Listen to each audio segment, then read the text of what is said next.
o ser humano é doido, o ser humano é difícil, é complicado, né? Aquela moça que, como era o nome dela? Uma loira muito doida que trabalhava no Silvio Santos, ela era, olha aqui, agora é o Dr. Maia aqui com a gente. Bom dia, Dr. Maia. Bom dia, Beatriz, tudo bem? Tudo bem, quer dizer, com esse calor, né, ok? Dizem que vai dar vai dar coisa errada hoje de tarde, né? Que vem muito Mas o vento. tempo tá mudando, né? Agora tá nublando.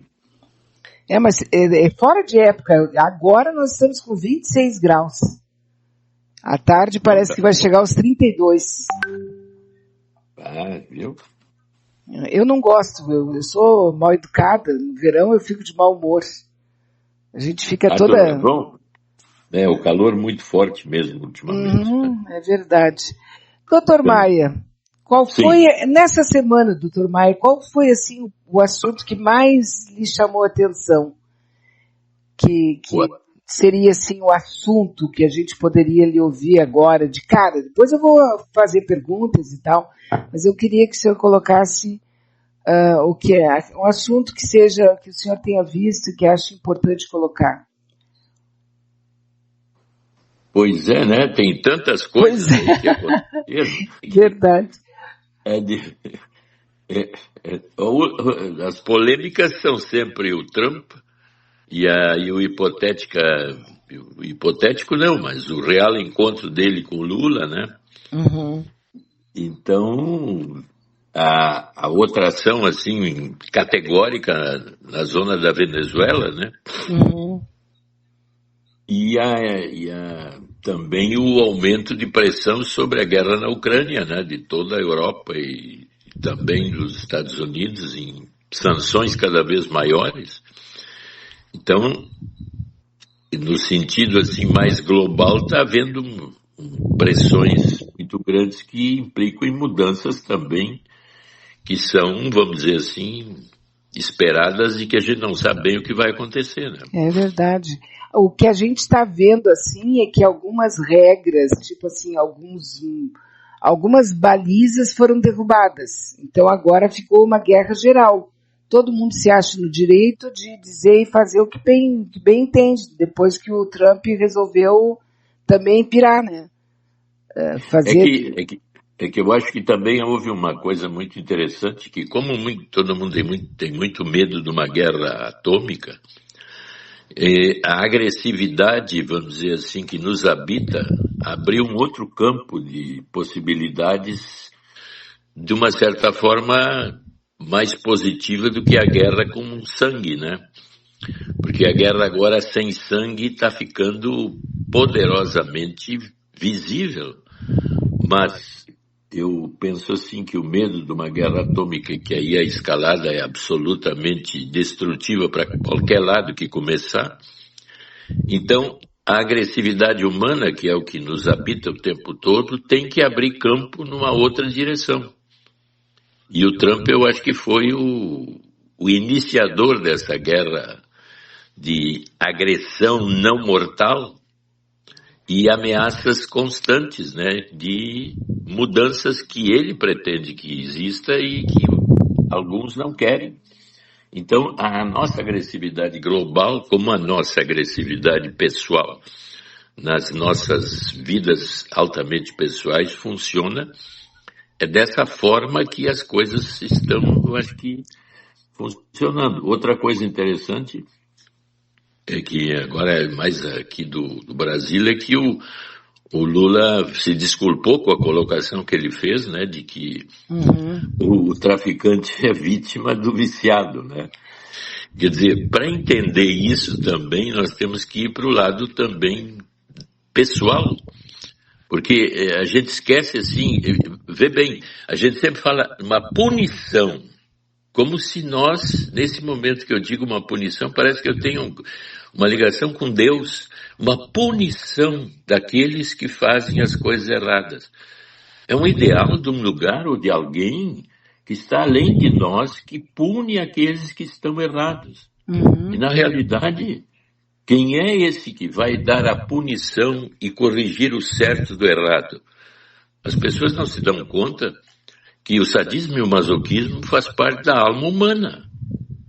Ou eu sou mais masoquista e problemático na minha vida, e eu então não entendo o mundo, não tenho conhecimento, eu começo a ficar em zonas de vazio, depressão, angústia, ansiedade, e busco soluções para isso.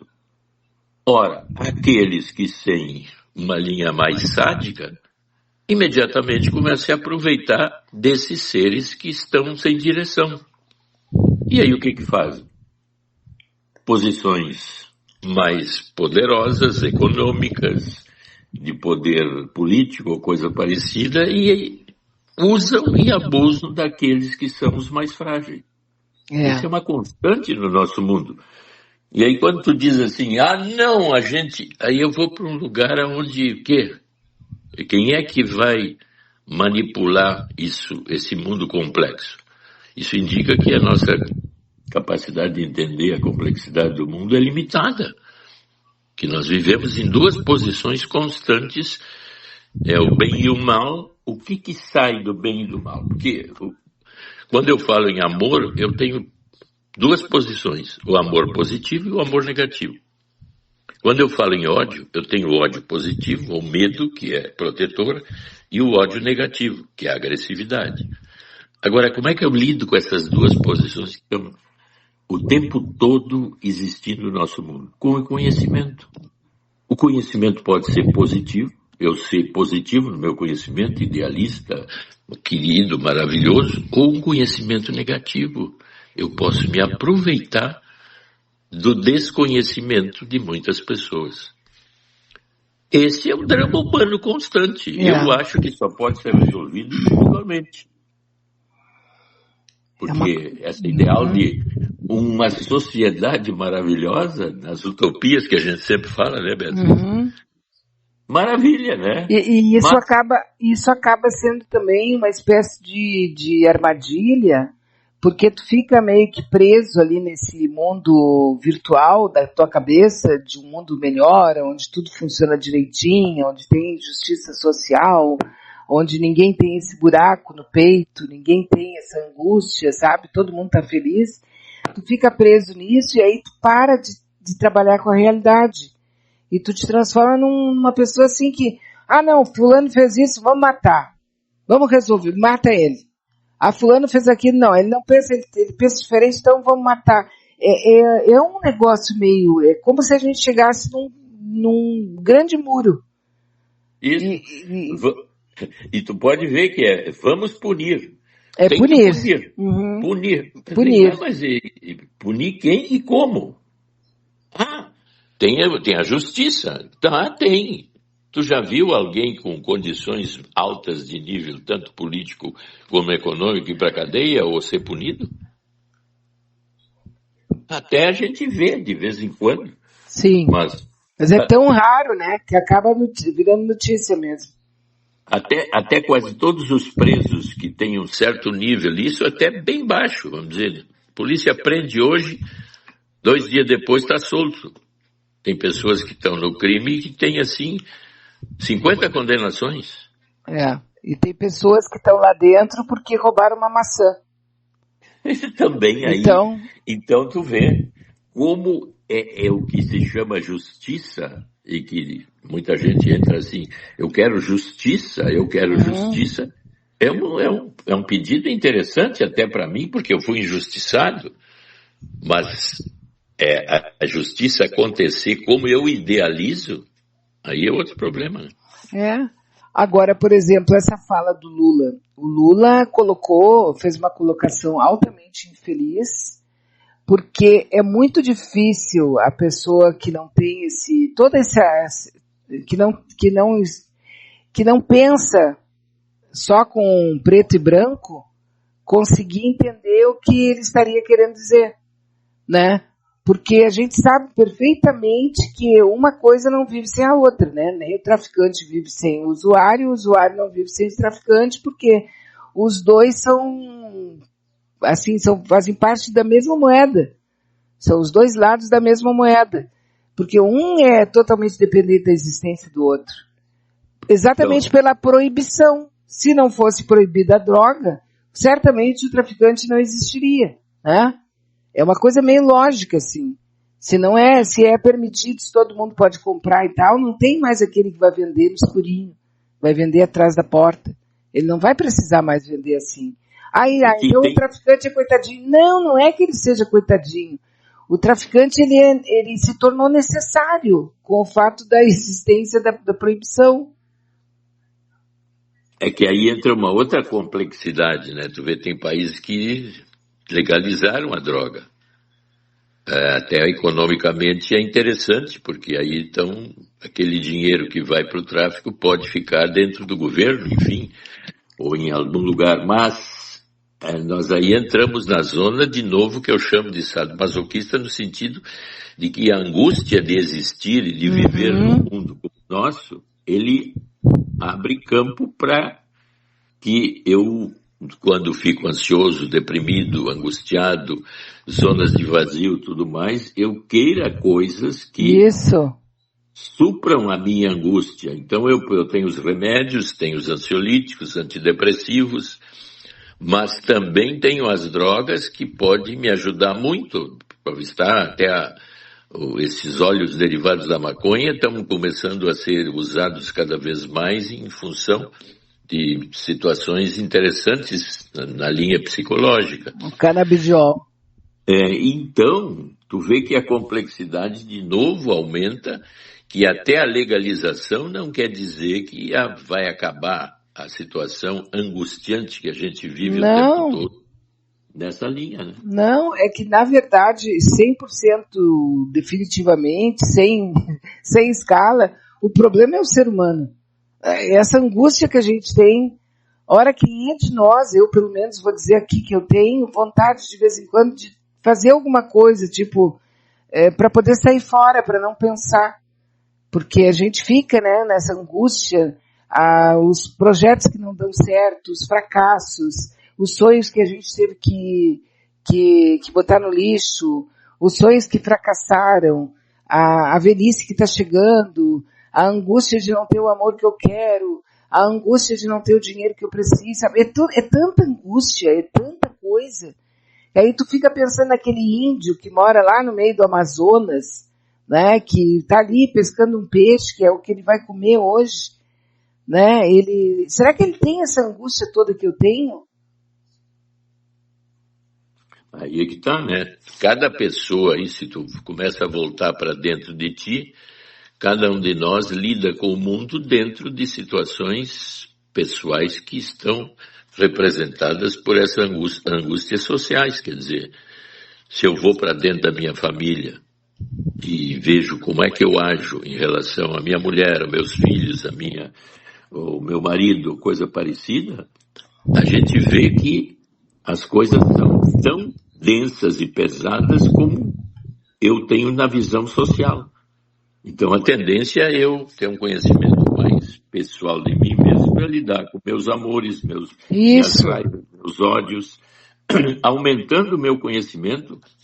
Por isso que hoje as terapias hoje no mundo são assim quase que cada vez mais extensas a todo mundo, né? Tem países até que têm resistência a isso, né?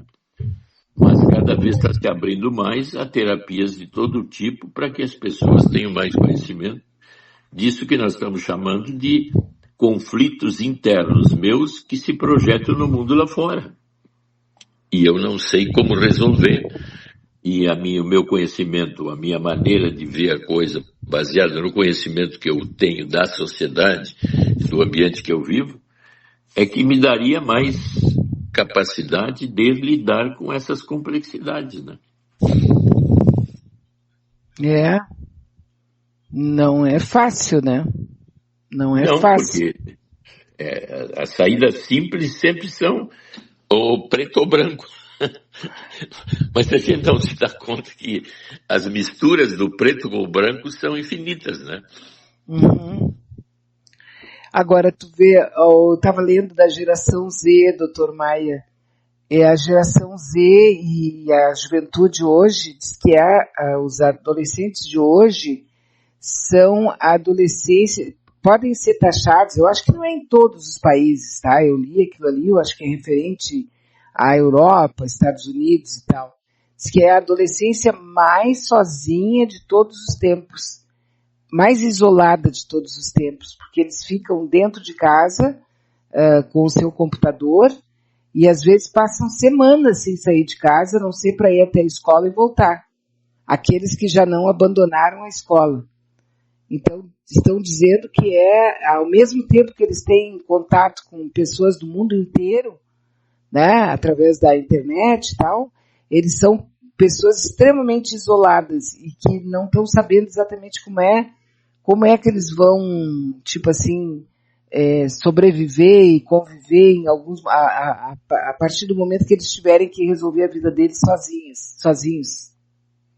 Exato, tem razão. E aí aumenta a dependência dos pais e a resolução é muito grande de todos os problemas. Até tem estatísticas que dizem 40%, 50% quase resolvem suas coisas sexuais através da própria internet.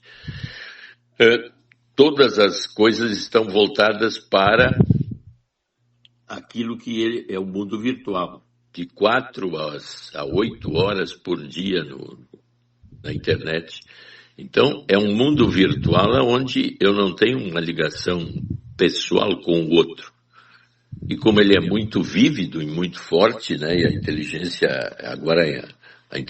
artificial tomando conta cada vez mais, eu cada vez mais fico dependente de uma nova posição muito estranha para gerações anteriores que não tiveram contato com essa facilidade de comunicação, né? Então, as mudanças, os progressos tecnológicos avançados vão dando condições novas de viver e de ter experiências de vida que são completamente diferentes das que existiam no passado, né? Por isso que também dizem que eles não querem dinheiro, né? Porque estão sempre dependentes daquilo ali que é o nicho familiar e o lugarzinho onde eu entro em contato com o mundo. Uhum. Tá, e essa pessoa, quando o pai e a mãe não estiver mais ali, como vai ser esse contato com o mundo? E daí, não me parece que eles vão sair dando com a cabeça nas paredes? É que, como a internet também é um mundo novo e que traz uma quantidade quase impossível de entender de conhecimento, é um outro desafio civilizatório e uma outra cultura que está se estruturando.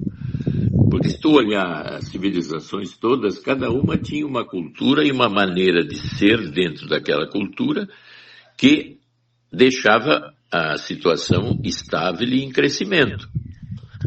Agora, quando uma cultura, vamos dizer assim, é atacada por outra cultura, então aí eu me lembro assim, eu falei na outra vez, astecas e maias aqui na América, quando os espanhóis vieram, destruíram aquela cultura porque eles tinham as armas de fogo e as crenças religiosas, principalmente católica, e acabavam com a cultura desses povos. Então, hoje em dia, as culturas do mundo todo estão mais ou menos equilibradas. A cultura se expande do jeito que é. Até eu estava vendo ontem que o índice de índios que vivem em São Paulo está cada vez maior, porque eles saem da cultura deles e são aculturados pela nossa. E aí vivem uma intensidade cada vez maior nessa cultura. Então são pessoas que são capazes, as novas gerações indígenas, de cada vez se aculturar mais a nós. Então eles vão ganhando poder cada vez maior. Então se tu tem essa condição, tu avança na nova cultura e te fica aculturado por ela. E a cultura da internet é uma novidade gigante que está fazendo interações altamente novas que nós estamos observando. E a tua pergunta, né? O que vai acontecer? Vai acontecer que cada vez mais eu vou ter que usar a cultura da internet para me comunicar com o outro, porque eu não tenho muita alternativa, né? Sim, mas ao mesmo tempo, pois é, não tem como a gente raciocinar naquele tempo lá no futuro. Tem uma espécie assim de vazio que tu não consegue raciocinar com a cabeça daqueles que usam a internet o tempo todo. Eu tenho certeza que eles pensam diferente de mim. Não podem ter as mesmas avaliações que eu tenho, entendeu? Então, agora tu falou uma coisa interessante.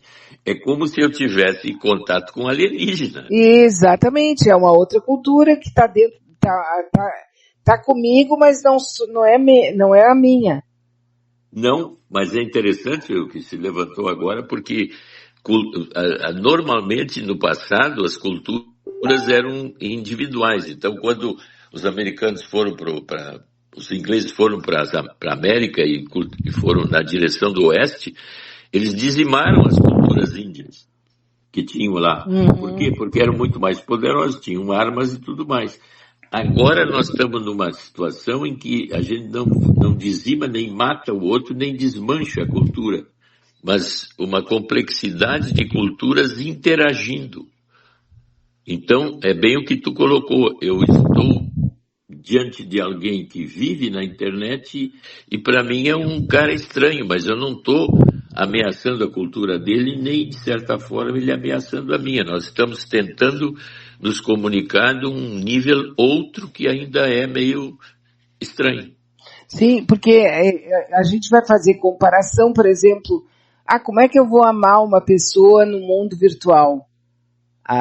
Na minha cabeça, eu vivo no século passado e eu preciso da pessoa, sentir a pele da pessoa com a minha pele e tal, sabe? Ver os olhos da pessoa, conversar. Então, eu não admito a ideia de um amor, um sentimento profundo, uma coisa bonita, de encontro entre duas pessoas se teclando, ou sentindo prazer, conversando uma com a outra, até mesmo na iminência, no sonho, na ideia de se tocar e até fazer sexo, né? Ter prazer. Quer dizer, eu não consigo admitir isso, mas essa geração que está vivenciando a internet de uma maneira praticamente total, eles têm isso e eles têm namoradas na internet, eles têm namorados na internet, eles têm grandes amigos na internet, e para minha cabeça isso não funciona, parece mentira, parece um mundo vazio. Mas e o sentimento deles? É diferente do meu, mas é igual? Apenas muda a intensidade, o método?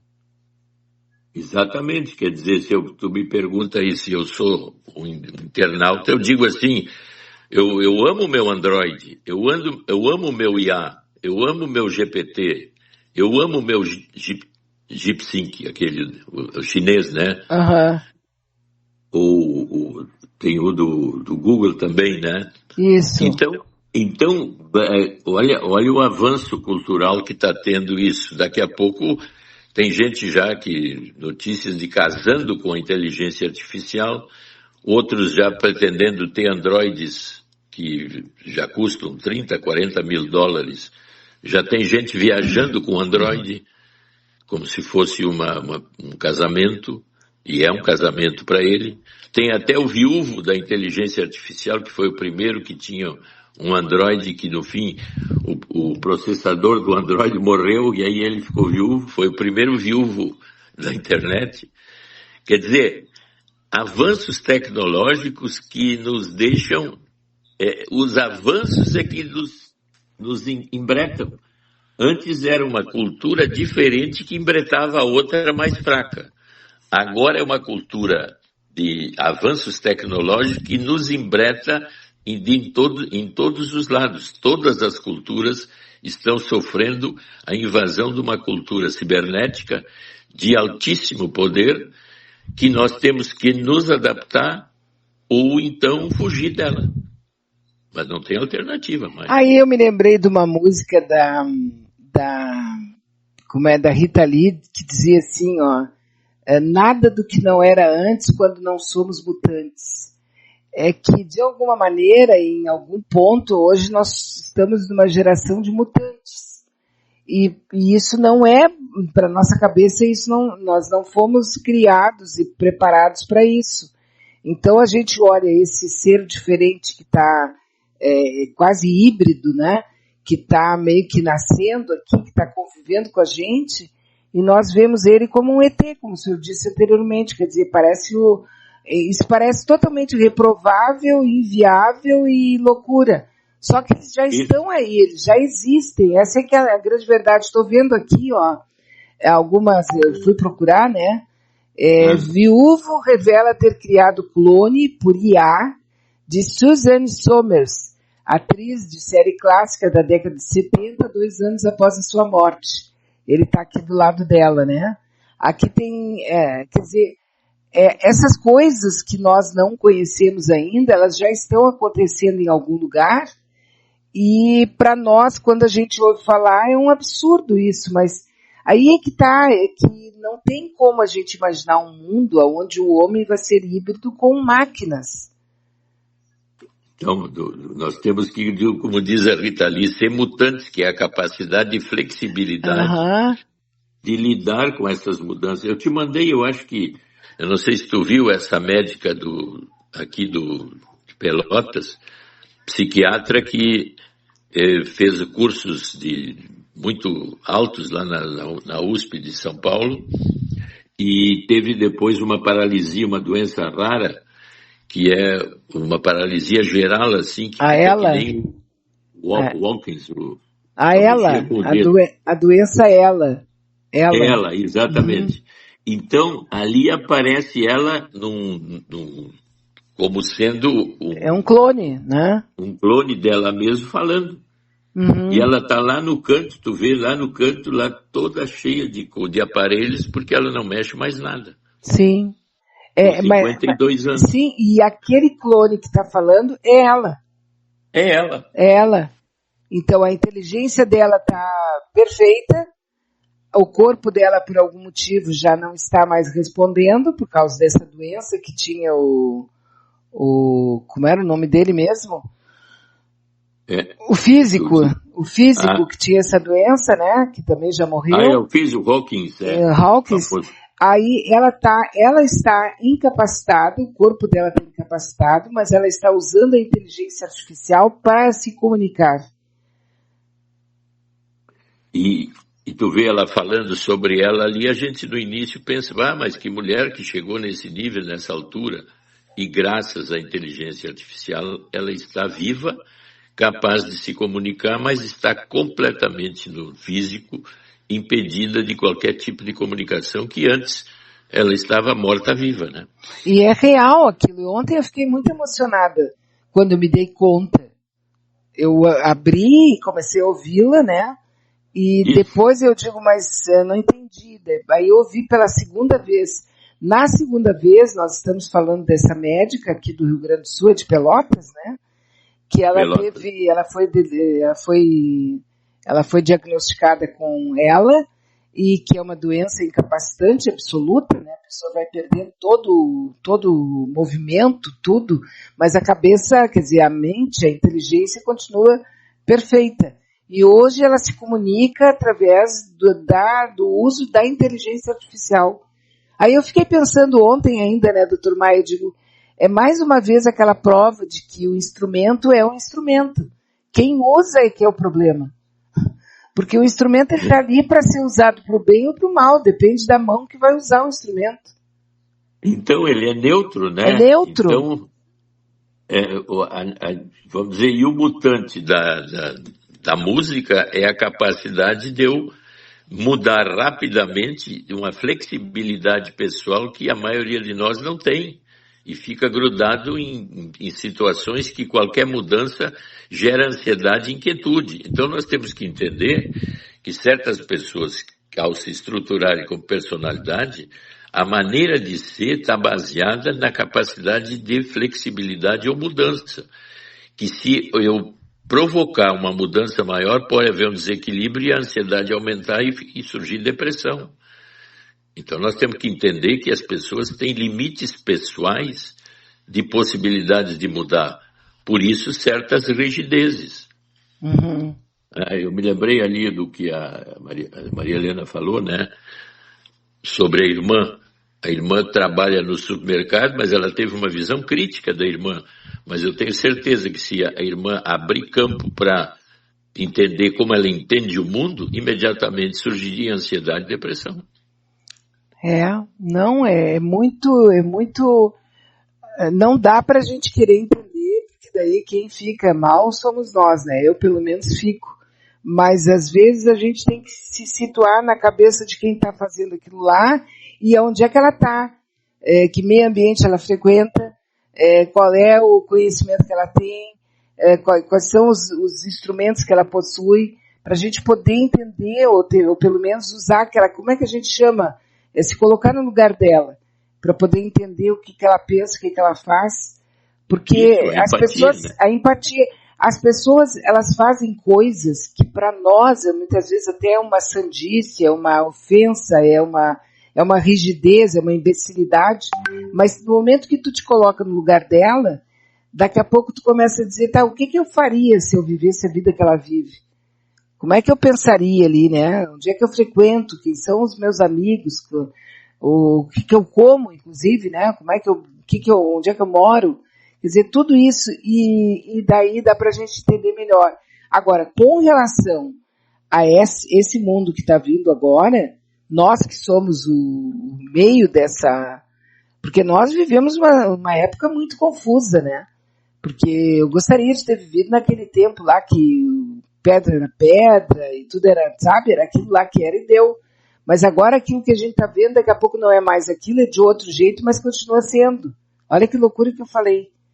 Mas tu colocou bem que que cada um de nós, ao se estruturar culturalmente na nossa cultura e os valores ético-morais forem introduzidos em nós e as referências forem colocadas, é como se fosse um projeto.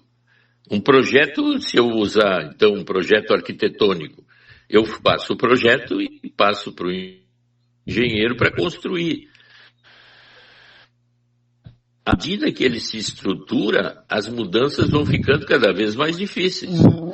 Daqui a pouco, para fazer mudanças, eu tenho que destruir e mudar, até com riscos de queda de estrutura.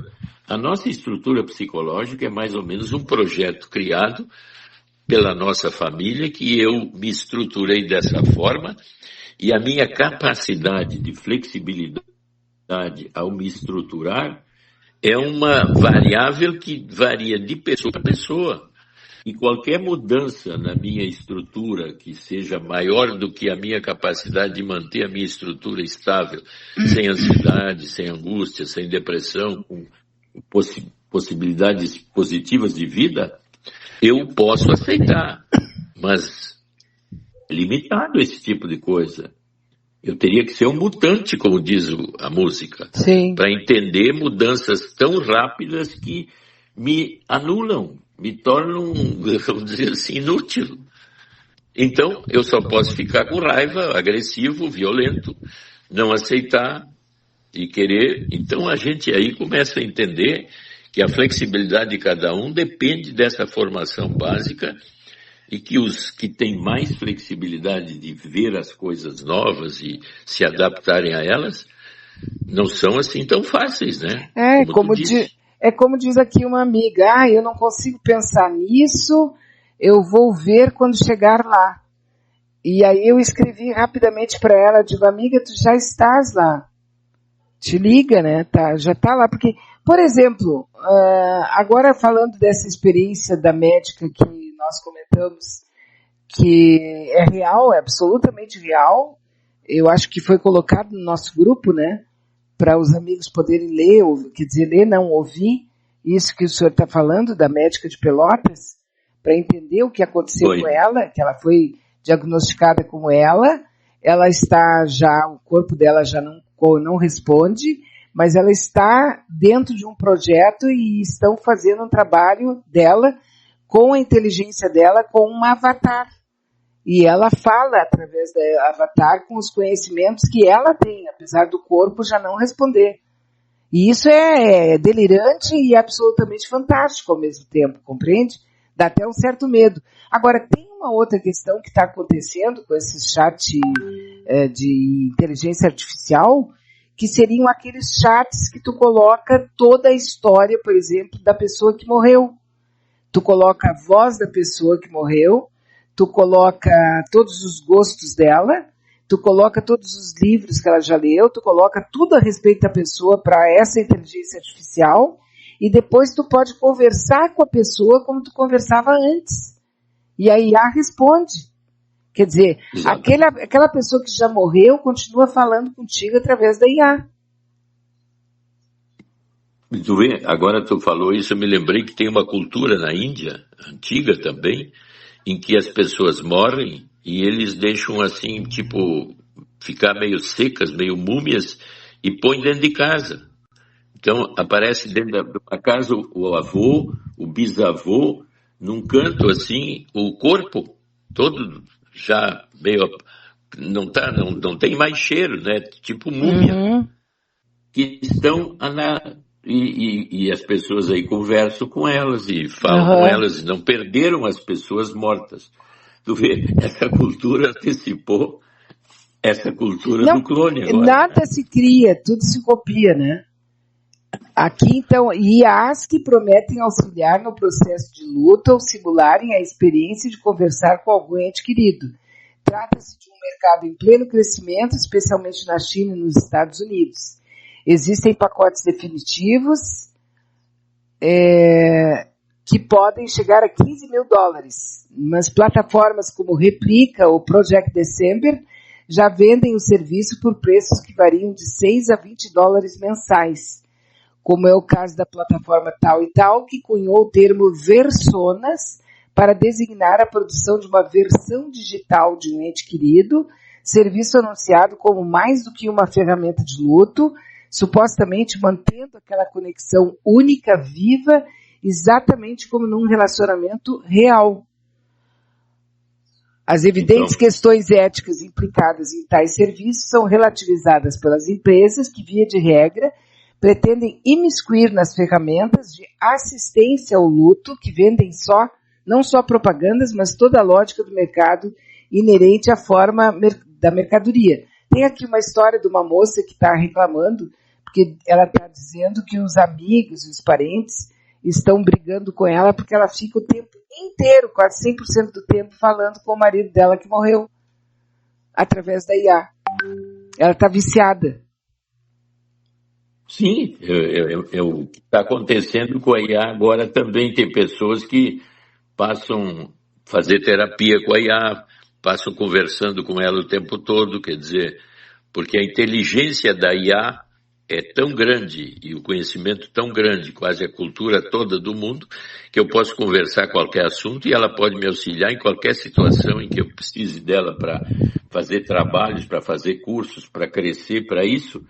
Então, eu estou vivendo uma situação existencial absolutamente nova que eu tenho que ser realmente um mutante, porque é muito importante eu estar de acordo ou pelo menos participando dessa nova cultura que está acontecendo e não criticá-la, né? Agora o que pode também ser uma coisa legal, quer dizer assim, eu não sei, eu não gostaria, quer dizer, eu não sei nada, estou aqui, eu não conhecia isso, eu estou impressionada. Mas nós estamos elucubrando, né, Beatriz? Não, mas a verdade... Nos adaptando a essas novidades. Mas a verdade é que isso já está acontecendo, já está sendo oferecido como uma mercadoria para comprar. Quer dizer, eu tenho um grande amigo, que eu tenho muita saudade dele, então eu vou nessa empresa que está oferecendo esse serviço, eu coloco ali a voz dele, eu coloco as preferências dele, eu coloco algumas coisas a respeito da vida dele, e eles vão me oferecer que eu posso ficar conversando com meu amigo quanto tempo eu quiser. Quer dizer, quando no caso de morte, por exemplo, doutor Maia, a gente tem que viver aquele período do luto, né? Para poder a vida continuar, certo? Tu tem que viver isso. Quer dizer, se uma pessoa comprar um produto desses, eu já estou pensando aqui na questão ética, né? Na questão posterior. Essa pessoa, se ela tiver que desligar a réplica mais tarde, ela vai viver um segundo luto. Não, mas aí entra uma outra coisa. O luto é um dos trabalhos mais complicados que se tem no mundo. porque o luto vamos dizer, a ilusão e a desilusão. Então, a pessoa flexível e o chamado mutante é aquela capacidade de lidar com a desilusão o tempo todo, porque tudo que a gente quer na vida, idealiza, tem um tempo de vida e vai acontecer o quê? A desilusão. Então, o luto é um dos trabalhos psicológicos mais importantes que nós temos para fazer com as perdas constantes da vida. A inteligência artificial vem nos auxiliar no luto, no sentido de que a perda não foi tão catastrófica como seria sem nenhum vestígio do que desapareceu. Então, nesse ponto, eu posso fazer duas críticas. Ah, bom, mas ele não tá, ele está morto, e aí entra uma cultura mais arcaica que eu falei da cultura da Índia, que é de trazer o morto para dentro de casa, como múmia. Por quê? Porque eu não devo e não quero perder esta ligação que é importante para mim. A inteligência artificial está nos trazendo condições de eu não ter o luto aquele de ter que fazer desaparecer a pessoa. Eu posso estar com ela dentro de uma posição em que eu estou muito bem com esta pessoa. E o meu luto está sendo feito de uma forma completamente diferente. Aí então surgem as críticas negativas em relação a isso, quer dizer, ninguém mais morre. Mas é isso que é o ponto. Nós temos que descobrir o equilíbrio entre duas posições culturais que avançam uma sobre a outra. Isso é que é difícil, porque a gente tende sempre a fazer uma crítica negativa. Uhum.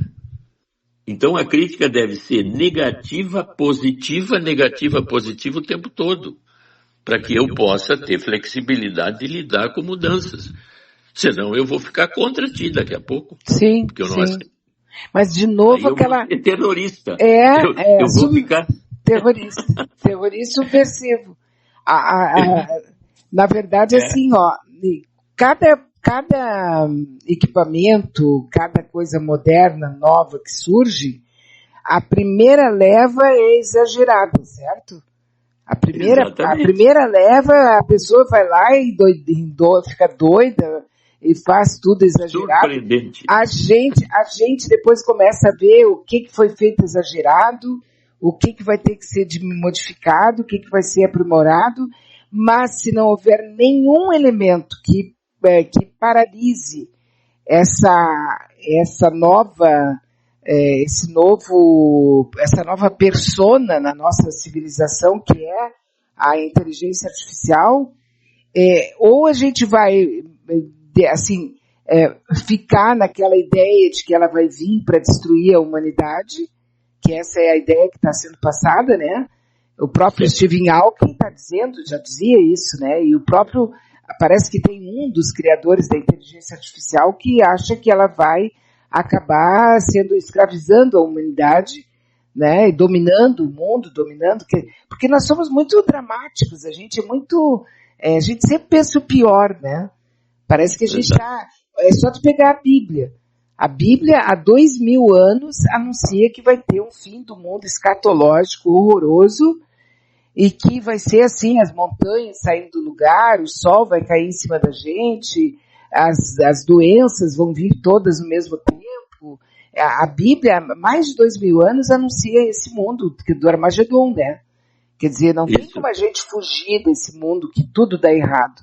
Então, quando chega alguma coisa, até claro, que eu vou falar aqui meio infantil, mas eu vou dizer, quando a gente era jovem, quando eu era guriazinha, estava chegando ali o rock and roll, os Beatles, o Roberto Carlos e tal, e a minha avó dizia que todo mundo ia se perder, que todo mundo ia ficar perdido, era a geração perdida, que não, nós todos iríamos para o inferno, que todo mundo ia virar puta, e os homens todos seriam drogados e tal, era uma loucura. Eles estavam apavorados com o que viria. Claro que estou falando isso aqui, não dá nem para dimensionar com relação à IA, né? A gente está falando de uma coisa muito mais poderosa e que está abarcando toda a civilização, toda a nossa sociedade de modo geral. Mas eu acho assim que nós, ou a gente vai ver, e eu não vou ver, nem o senhor provavelmente isso já na terceira geração, né? Como é que vai estar sendo tratado. Mas me parece que agora a gente está sendo muito dramático. de novo. Mas é sempre a mudança sempre cria uma posição dramática, né? Porque aí fecha com aquilo que nós falamos antes, que a minha estrutura de personalidade está mais ou menos estruturada de uma forma de pensamento mais radical em relação à minha cultura até esse momento. Se uma cultura maior ou uma novidade maior aparece, ou eu abro campo para flexível para entender essa mudança, ou eu fico contra a mudança, porque ela me atinge de um jeito que é melhor eu ficar com uma reserva muito grande crítica à mudança. Então eu pego tudo de ruim e coloco para que a mudança não aconteça. Mas como a sociedade e o nosso mundo é mudança absoluta, constante, e tudo que, vamos dizer, se constrói tende a ser destruído, a destruição teria que ser entendida como um caminho de abertura. Tudo que cria uma situação negativa pode se transformar num positivo a posteriori. Mas a maioria das pessoas tem dificuldade de fazer essa mudança interna que é o mutante, quer dizer, aberto às novidades. Nada do que não era antes quando não somos mutantes. Isso aí. Tem que estar sempre tentando ficar nessa mudança, sim, mas só que não é fácil. É uma linha compreensiva, empática, e entender que cultura, como a língua, evolui. Uhum. Agora Sim. descobriram, né, que no Brasil tem 295 tipos de línguas indígenas, olha só. Eu acho que quando supostamente, naquela grande mentira, o Cabral chegou aqui, devia ter mais de 1.000, né? Porque eles acabaram com tantas... Eles diziam que devia ter mais ou menos uns 10 milhões de indivíduos no Brasil. Né? Hoje está assim em torno de, não passa de 2 milhões, eu acho, de índios nas culturas índias brasileiras, né? Mas tu vê, e tem em São Paulo parece que tem um lugar que tu pode estudar as línguas indígenas para que elas não desapareçam, né? Uhum. E até a quantidade de gente que fala uma determinada língua. Parece que as principais são essas que a gente conhece, Yanomami, Guarani, sim, né?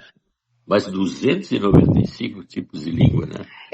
Talvez por isso que essa minha preocupação, não é preocupação, essa minha viagem assim de imaginar, um índio ou uma pessoa da área rural, acorda de manhã, vai lá dar comida para os porcos, vai ali cuidar das galinhas, ver como é que está aquela plantação ali que fez de tomate, sei lá, alguma coisa assim, né? Depois vai pensar no quê? Porque eles não, vamos dizer que eles não têm todo esse aparato que a gente tem. Tu acorda, liga o celular, tu já vai direto pro notebook, antigamente a gente abria a página dos jornais, liga a televisão, vê o noticiário do dia, aí no noticiário aparece qual é a última doença que surgiu, e que ela está ali te observando, a doença está atrás da porta te olhando, né? Tu pode contrair a doença a qualquer momento. Aí aparece o presidente de um país ameaçando o outro, que eu vou entrar aí, vou pegar tudo que eu quero, vou te roubar. É um mundo assim de alta periculosidade, que tu não consegue fugir dele, porque basta tu abrir os olhos e começar a entrar no mundo real. É esse mundo cheio de doenças, cheio de morte, cheio de crime, então. E hoje tem gente como eu que não atende mais telefone, né? Porque cada toque de telefone é uma fraude. É o medo que a gente tem de atender qualquer coisa, de aceitar qualquer coisa, porque a fraude está espalhada como se fosse a Covid, né? Por lado que tu te vira tem uma fraude. Então, e aquele cara que mora lá no interior, que mora na beira do rio, lá no Amazonas, lá no interiorzão, ele tem uma vida maravilhosa. Só que a gente olha para a vida deles, que merda de vida que ele vive, né? Sentado ali, sem fazer nada o tempo todo. Mas que inveja! Deve ser muito especial, mas eu não consigo imaginar como é. Assim como eu também não imagino como é que é essa pessoa que já está vivendo a vida da internet, que é diferente da minha. É como se fosse, parece assim que ele vive numa versão da humanidade, o índio vive noutra versão e eu vivo noutra. São vários mundos, né?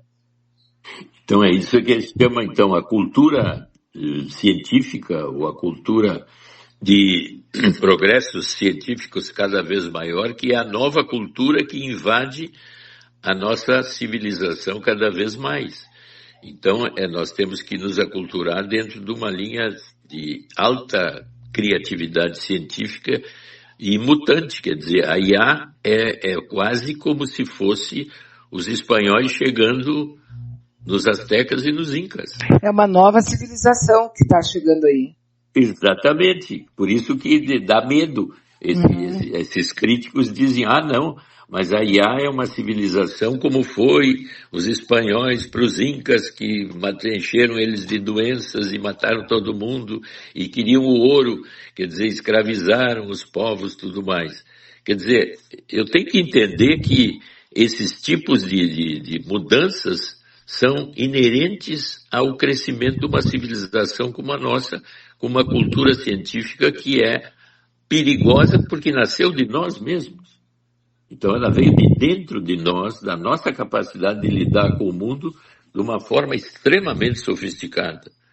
Antes eram povos que brigavam entre si, agora é a própria criatividade do homem que está deixando ele perplexo pela sua capacidade de lidar com uma natureza que surpreende o tempo todo. Claro. Porque isso, na própria natureza das coisas. Então a complexidade do mundo é enorme e mais uma razão para a gente tentar ser mutante, né? Sem se surpreender nem ficar angustiado, mas curioso. Seria mais ou menos como aceitar que a gente está passando.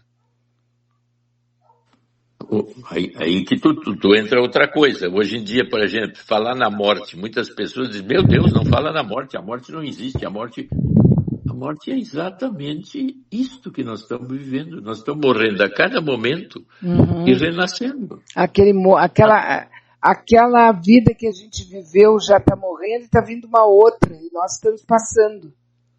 Isso, e se eu não ficar flexível a essas mudanças, eu vou ficando angustiado, mal, e aí então todo tipo de doença mental que nos assola hoje no mundo.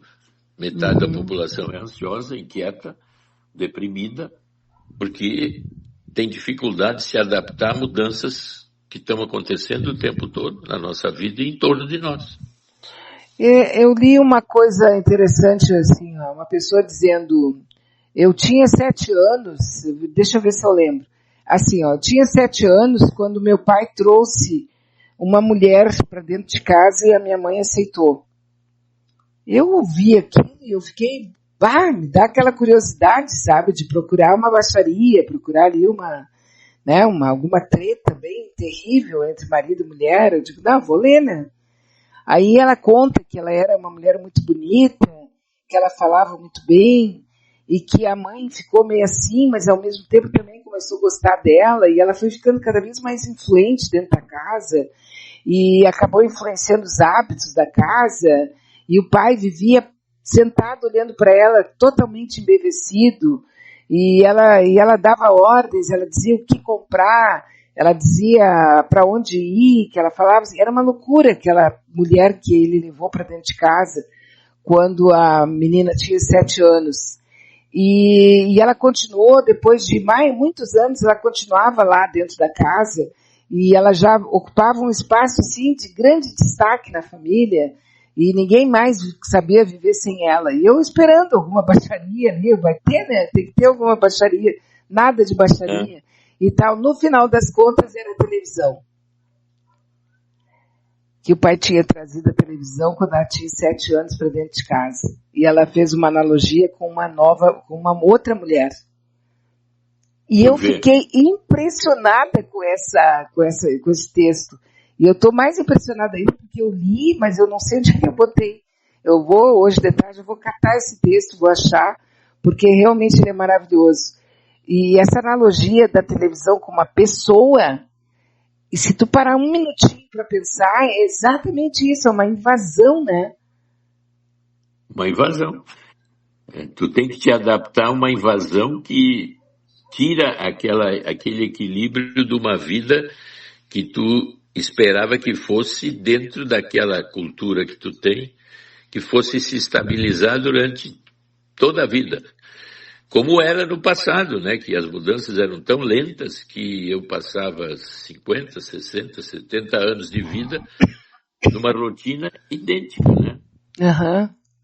Tu te lembra na época assim que as pessoas tinham 10, 12 filhos e moravam para fora ou tinham terras?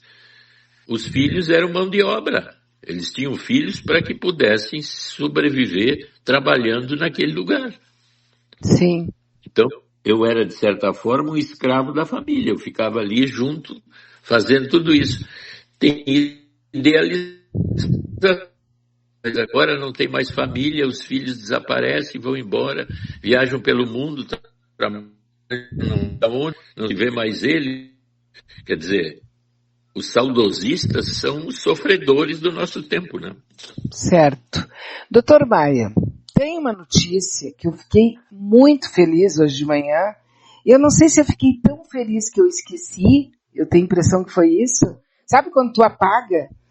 Eu fiquei em estado assim de êxtase quando eu li, e aí eu digo, hoje tem programa, eu vou conversar, eu vou falar sobre isso, e simplesmente sumiu da minha cabeça. Desapareceu.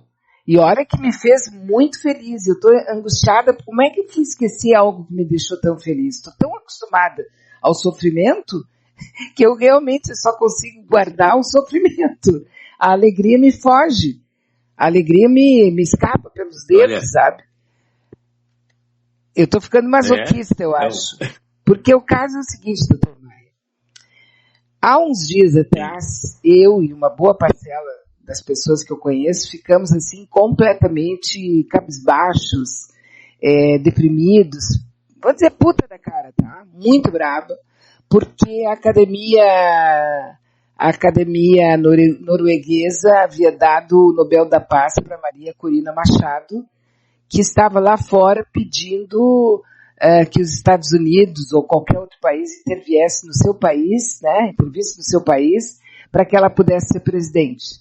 Quer dizer, estava chamando alguém para ir lá e fazer terrores com um golpe lá no seu país. Eu não gosto disso, sou contra, né, acho que as coisas têm que ser resolvidas internamente.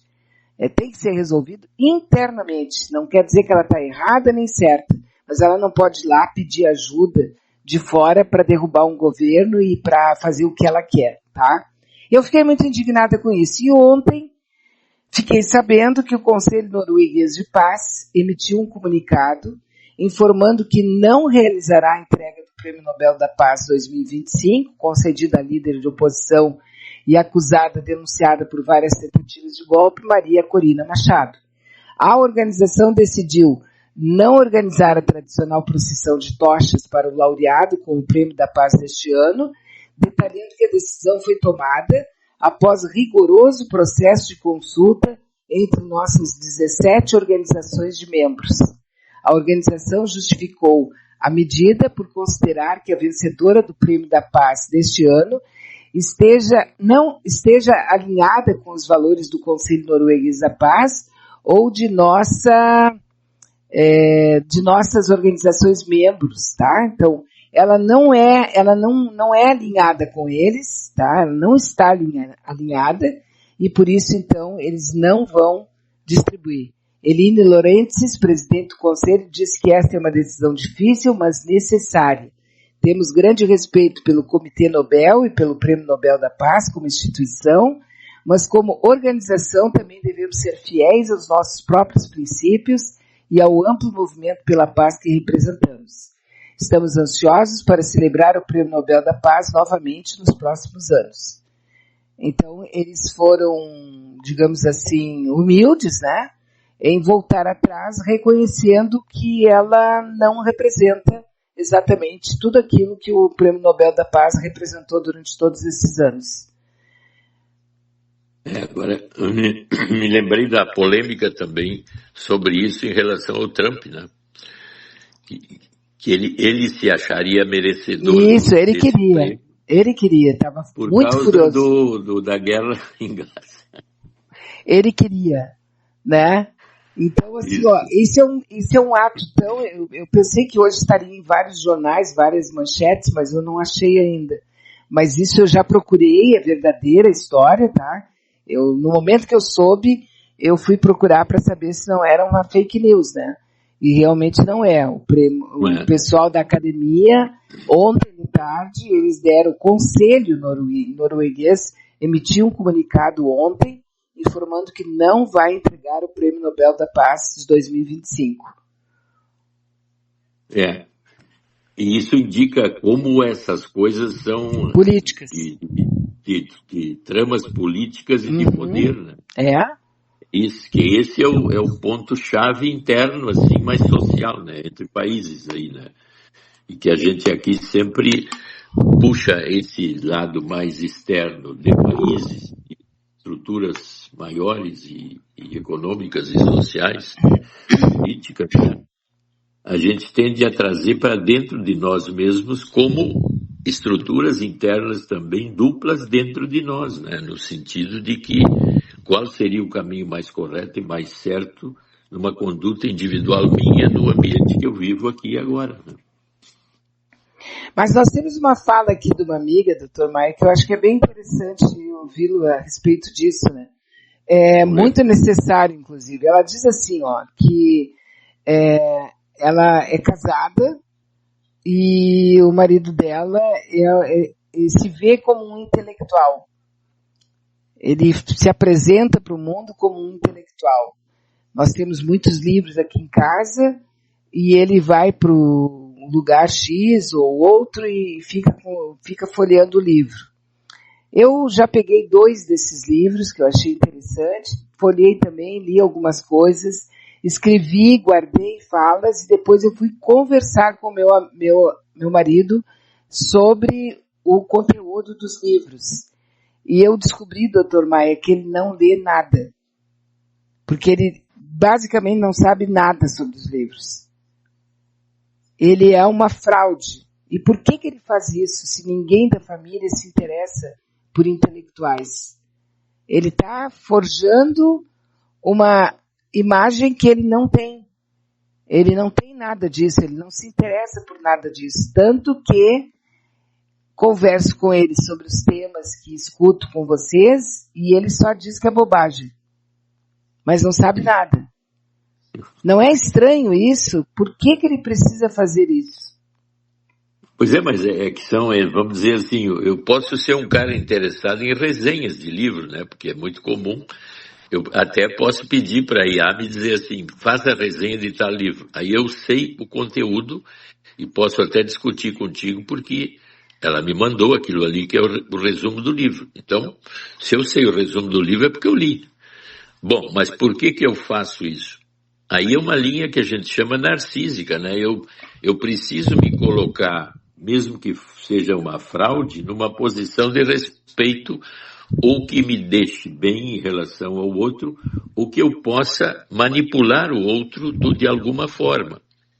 Então, isso representa bem a posição interna de uma pessoa, que é semelhante às posições externas, tanto políticas como econômicas, que buscam o seu interesse pessoal e, basicamente, o seu narcisismo de ser mais capaz do que o outro e ter mais poder de alguma forma, usando todas as possibilidades para me colocar numa zona onde eu sou, vamos dizer assim, admirado.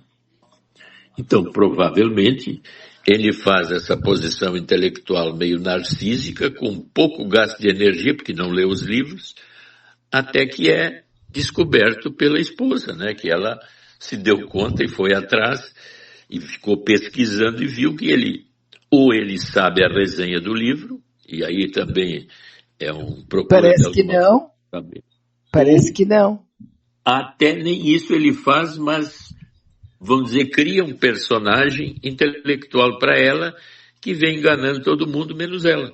Então ela descobriu a verdade sobre ele, né? Ai, mas isso é estranho, né? Como é que há uma convivência assim, né? Mas se nós então começarmos a olhar as convivências de pessoas casadas Por que eu sempre falo muito numa linha mais sádico e masoquista? Quer dizer, o dominante, ele teria a capacidade de enlouquecer o outro no sentido, assim, de dominações, de respeito, e na realidade ele não é um cara que mereça esse respeito.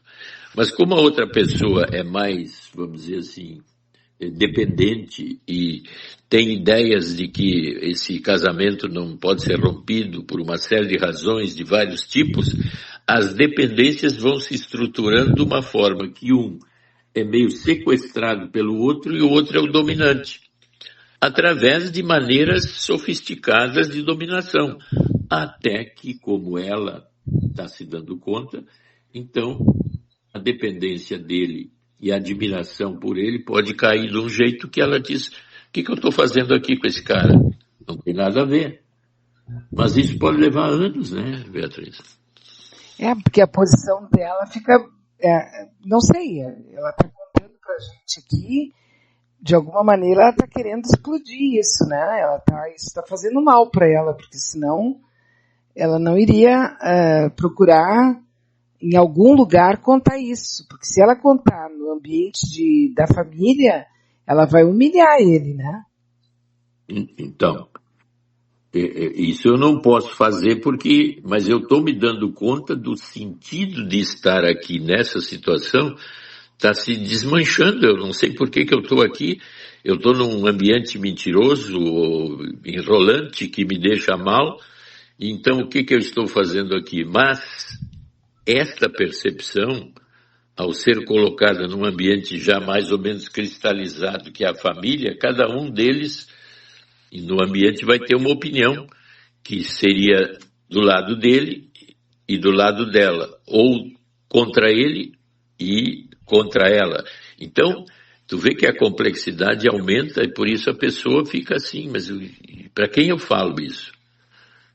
Por isso a importância de uma terapia, né? Um lugar onde eu pelo menos faço a catarse. Ela fez aqui.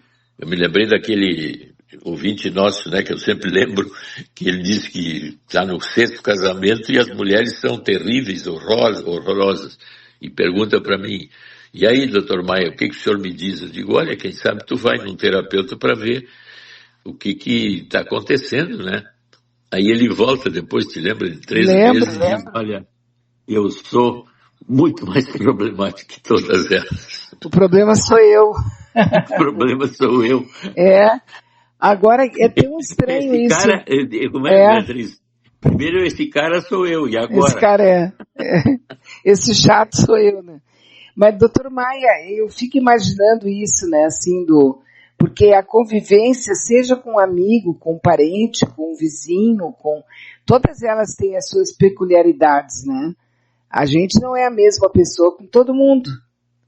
Não, provavelmente ele tenha, em algum universo que ele frequenta, ele tem a necessidade de ser melhor estruturado, de parecer ter mais...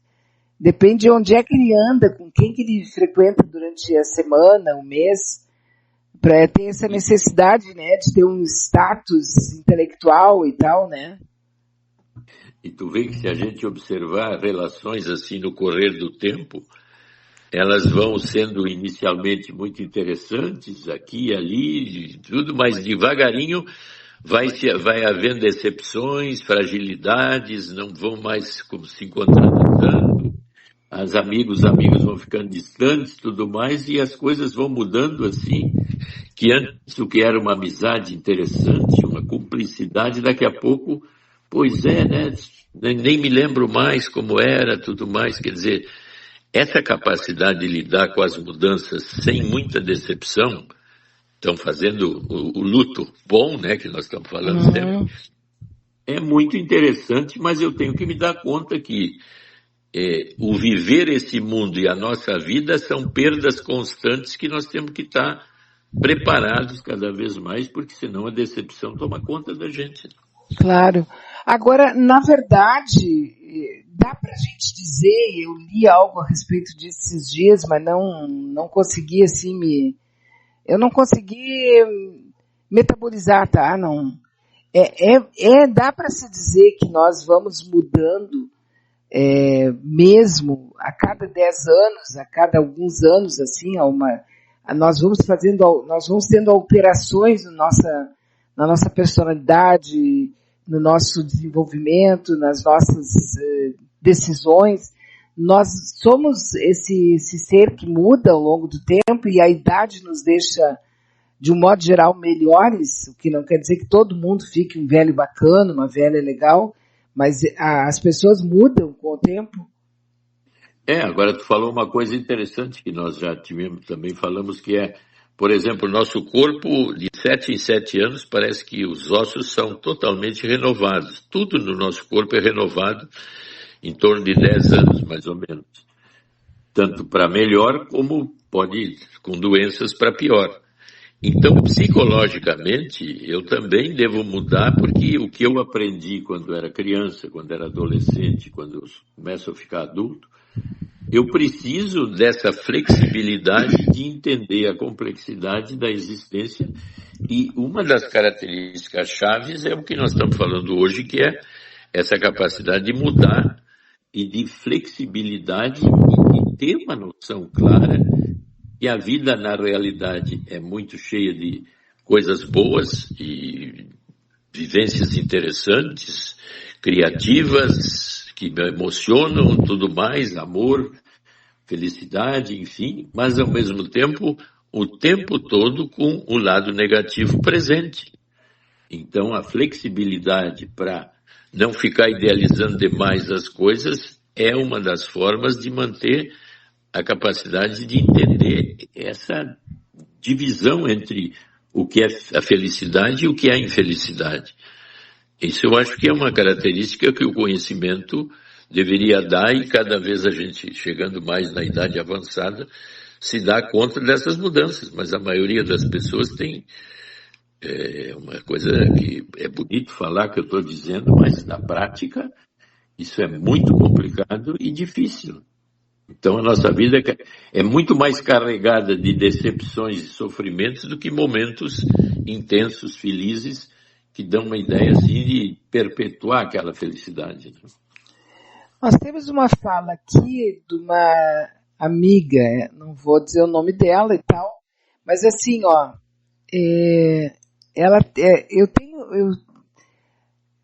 ela fala aqui sobre a questão que eu já comentei aqui, mas sempre de passagem, que é um assunto muito delicado, né? Outro dia até falei aqui que foi autorizado, agora é legal, ele foi legalizado, passou um projeto aqui no Uruguai que eles estão autorizando a eutanásia, né, no Uruguai agora, está autorizada. A pessoa tem que ser moradora de lá e tem que estar com uma doença terminal, uma doença grave. E tem mais uma série, né, de protocolos para seguir para poder ser autorizado. E eu comentei aqui algumas vezes e a nossa amiga pede que que se eu sou a favor da eutanásia, é mais ou menos como o aborto, eu acho isso. Eu não posso dizer eu sou a favor ou contra, porque seria muito infantil, assim, me posicionar só se eu sou a favor ou contra. Isso é um assunto muito profundo, né? Para simplesmente ser um sim ou um não. Sim, eu sou a favor, ou não, eu sou contra. Eu acho que precisa muito mais uma conversa extensa, falar sobre isso, porque se eu fosse dizer só sim ou não, o que eu acho, porque tem tanta coisa para falar a respeito disso, né? Mas considerando a questão da doença e da morte iminente, e simplesmente é isso, né? A pessoa sabe que vai morrer, eu sou a favor. Sempre fui a favor. Acho que não é legal, não é moral, não é nem digno uma pessoa ficar toda pendurada num monte de mecanismos e aparelhos, sabendo que não vai voltar. Entende? Ficar ali como um vegetal, porque os parentes não querem, eu não quero ficar longe, eu não posso viver sem ele, mas tu tá vivendo sem ele, tu tá ali em cima da cama, não fala mais, não vê mais nada, sabe? Então eu sou favorável. Mas só que não dá para ser assim, eu sou favorável e deu, e bater pé. existe uma série de coisas que tem que ser faladas para se falar sobre isso, né? E como todo mundo é muito dramático, tu dizer isso parece que eu tô querendo desligar, né? Não é isso. É que a dignidade humana eu acho que deve ser respeitada. E se a gente tem livre-arbítrio, por que não para isso também, né? Mas é muito forte falar sobre isso.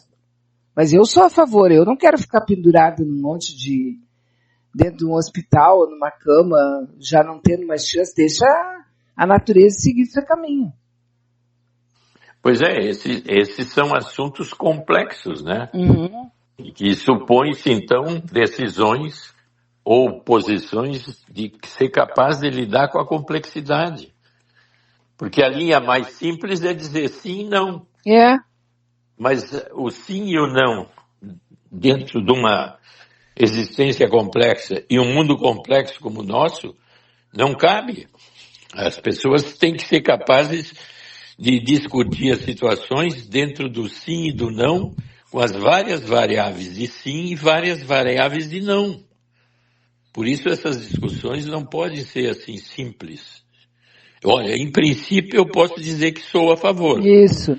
Mas agora posso discutir contigo todas as linhas do não a favor. Assim como tu vai discutir comigo todas as linhas de não. Então, essa capacidade de discussão é que dá uma condição diplomática de resolver problemas sem haver radicalismos.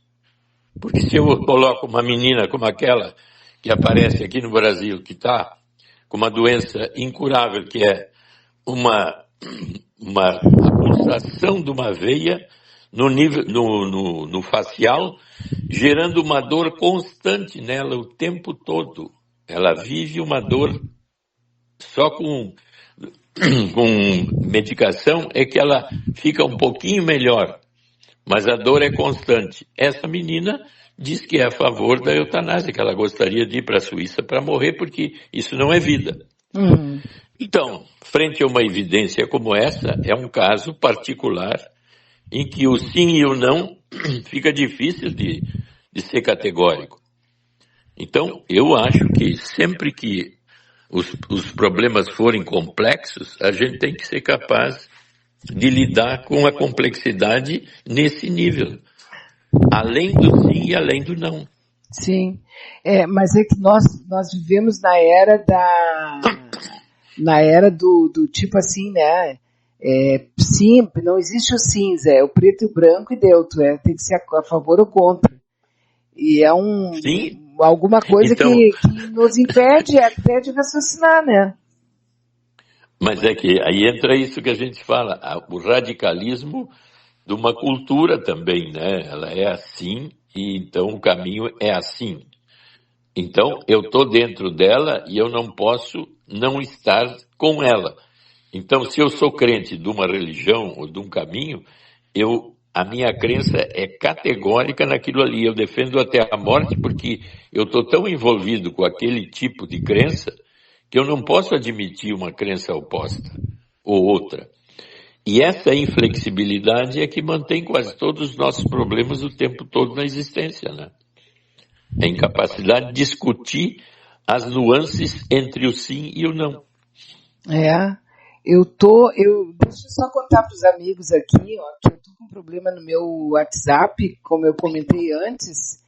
Então, se alguém está mandando, agora entrou um monte de coisas aqui que não tinha entrado. Tá uma loucura isso aqui. Se eu não estou respondendo, não estou falando para todo mundo, é porque não está entrando realmente, não está vindo para o meu aparelho a fala dos amigos, tá? Então me perdoem se eu não estou respondendo aqui, eu não estou falando que vocês estão me mandando material, certo? Eu não sei o que eu fiz aqui, mas fiz uma bobagem, certamente. Não, meu dedo gordo, Dr. Maia, você não tem noção do que ele faz, né? Ele faz coisas terríveis. Então a nossa falação está criando várias perguntas e hipóteses que a gente não está recebendo, é isso? Mais ou menos isso, assim. Mas aqui, o cara que está dizendo que lê, que é intelectual e tal, motivou aqui a amiga dizendo que Ela descobriu isso do marido dela quando ela tinha... Não, peraí um pouquinho. Descobri isso do meu marido um pouco depois do nosso casamento. Ele fazia um tipo para agradar o pai dele, que era um advogado famoso aqui na região metropolitana. Ele, o filho, não gostava de nada, nem de ler, mas trabalhava no mesmo escritório com o pai, também era advogado. Mas viveu na sombra do pai a vida inteira. Depois o pai morreu e ele era um desastre como advogado, mas tinha nome, também já é falecido. Essas pessoas não são tão incomuns assim. Elas vivem uma personalidade dupla. Isso, e aí se nós fôssemos ver a relação do pai com ele, dele com o pai, provavelmente a gente ia ver coisas que deixaram ele distantes do pai e, de certa forma, dependente, mas agressivo ao pai. Quer dizer, eu preciso de ti, mas estou preso a ti de uma forma que eu não gosto. Então, eu fico dessa forma negativa contigo e tu não fica sabendo, mas eu me sinto bem assim porque eu gero uma agressividade que é à custa da minha personalidade em relação a ti. Então, um problema sério de relacionamento do pai com ele, provavelmente no passado. A expectativa que um pai cria de um filho e também aquela maldição, né? Eu sou advogado, meu filho vai ser advogado. Eu sou médico, eu sou jornalista, meu filho vai ser, sabe? Quer dizer, poxa, é maldição para a criança, deixa a criança escolher, né? Mas é um negócio doido, assim. A criança, de repente, quer ser músico, né? Quer ser cozinheiro, quer ser um chefe de cozinha, mas o pai é um grande médico, um grande não sei o quê, e ele quer que o filho siga aquilo, né? Então eu crio a personalidade independente, mas ela é vazia, quer dizer, eu não cresço nela. Situação difícil para quem tem que viver assim, né? Pô, não pode... Porque assim, eu costumo brincar para todo mundo, porque mentir, né, doutor Maia? Todo mundo mente. Todo mundo mente. Seja uma coisa A ou B, a gente tá aquela mentirinha ali. Mas eu evito muito de mentir, só aprendi isso depois de mais velha. Eu evito de mentir porque eu sou péssima de memória. Entendeu? Eu tenho a minha memória, ela me frauda. A minha memória me mata. E como eu não tenho memória, então... Porque a pessoa que mente, sabe aquele mentiroso contumaz? Aquele cara deve ser a melhor memória do planeta. Porque ele tem que guardar todas as suas mentirinhas e tem que contar elas com veracidade. Dizem até que quando a pessoa está mentindo, ela inventa um monte mais de situações, né? De situações mais, para deixar mais clara a mentira. Então, como a gente não tem muita memória, não se meta. É uma forma de existência, né? Não se meta a mentir tanto. Mente só normal. Para não ficar mal, de vez em quando passar vergonha, né? Porque não lembra da mentira. E eu já vivi isso. Mentir uma coisa e depois a pessoa perguntar de novo e eu, agora não me lembro. Detalhes, né, da mentira. É melhor não.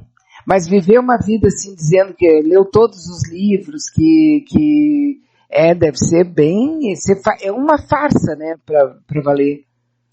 Sim, a vingança seria assim, então uma vingança pessoal, né? Eu morro me vingando, quer dizer, uma vingança, por isso que diz, a vingança abre duas covas, né? Eu me vingo do pai querer que eu seja o que eu não sou, então eu sou para ele aquilo que eu não sou, morrendo eu e ele pensando que é o caminho. Então o pai conseguiu que ele fosse advogado, trabalhasse com ele, e ele, impressionado com isso, fez o que o pai queria, e não foi ele mesmo a vida inteira, né? A fraude morreu com ele. Coitadinho, né? Coitadinho. Olha, antes de ir embora, doutor Maia, eu também para trazer aqui, existe uma rede satanista, um grupo satanista que está atuando na internet, tá? E eu queria chamar a atenção para todo mundo, para procurar ver se ninguém está nessa, tá? Ela é uma rede satanista chamada 764. Esse grupo, ele atua nas salas de bate-papo. Entende? E eles são, eles tipo assim, a pessoa entra, começou a atuar lá na União Europeia. Mas ela está se espalhando pelo mundo, porque a internet é isso, né? Tem vários intercomunicantes com todos os continentes. Então é um grupo satanista de extrema direita chamado 764, formado por adolescentes e jovens que ficam procurando meninas ao longo para poder fazer mal. Tipo assim, induzir o suicídio, induzir a atos assim, de alta periculosidade e até mesmo mutilação de pais e crianças pequenas. Então, é muito bom que a pessoa se ligue nisso, quando mudar o comportamento, se houver uma mudança de comportamento, procure entrar no celular ou no notebook da criança, no computador do adolescente, para ver, quando ele sair, entra ali e vê, né? Aliás, todo pai e toda mãe deve entrar sempre. Ah, mas é privacidade. Não tem privacidade. Não existe privacidade para adolescente e criança. Para pai e mãe, não. Tem que entrar e ver. E para ver se não tá, porque diz que eles são extremamente sedutores. É um grupo mas guarda esse número, 764. Ainda não sei explicar por quê, tá? Daqui a uns dias eu vou saber mais detalhes. Quem está falando sobre isso... Ele atua no Discord, deve ser, né? Nesses canais aí de conversa, de bate-papo. Tá? E, assim, é a BBC de Londres que está anunciando, está alertando, ok? Sempre é bom saber, né? Sim, a notícia alerta. Porque as crianças ficam muito sozinhas, entrando, aí se for um papo legal no começo, claro que é um papo muito legal. Depois, então, eles começam a pedir para a criança, para o adolescente tirar nudes, contar histórias e tal, dividem histórias, aí começam a conhecer alguma coisa do adolescente e começam a fazer chantagem. A partir da chantagem, o adolescente fica cada vez mais desafiado e mais vulnerável. Então, tem que ter muito, muito cuidado. Claro que tem também abuso sexual e tal, né? Tudo faz parte. Então, e a Agência Nacional do Crime Internet da Inglaterra considera grupos como 764 uma das ameaças online mais graves e sérias atualmente. Tá. Ficar ligado, né? Porque, de repente, a pessoa... Isso é muito, muito grave, sabe?